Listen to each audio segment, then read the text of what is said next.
nagpaandam ang China sa Pilipinas, sa Japan, kag sa Estados Unidos ng Amerika, batok sa paghampang sa kalayo. Inianggin muna sang China matapos nga nagtipon ng linibo ka mga soldado sang tatlo ka mga pungsod para sa tuigan nga joint military exercises. Suno kay Chinese Foreign Ministry spokesman Guo Jiakun, ang matuod nga kinahanglan sang Asia-Pacific region amo ang kalinong kag hindi ang pagpasulod suno sa iya sang external forces agud nga mabahin-bahin ang rehiyon. Suno pa sa iya ang military cooperation sa tunga sa mga nasyon hindi dapat maghalit sa mutual understanding kag pagsalig sa tunga sang regional countries kag hindi dapat maguba sa regional peace and stability. Ang statement sang Beijing ang nagapatuhoy sa Balikatan Exercise 2026 nga mong pinakadako nga pag-updanay sang Estados Unidos kag sang Pilipinas. Nag-umpisa ini kahapon kag magalawig tubtob sa Mayo 8. Masobra sa 17,000 ka mga personnel ang nagapakigbahin diri nga halin sa Pilipinas kag Estados Unidos kag mayaraman halin sa Australia,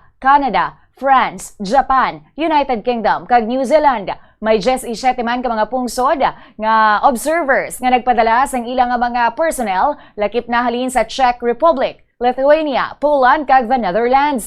Naibaluan nga ginakabig sang Armed Forces of the Philippines ang balikatan nga ginahiwat sa masobra 3 na kadekada nga isa ka buhi nga testamento sa mabakod nga alyansa sa tunga sang Pilipinas kag Estados Unidos sang Amerika.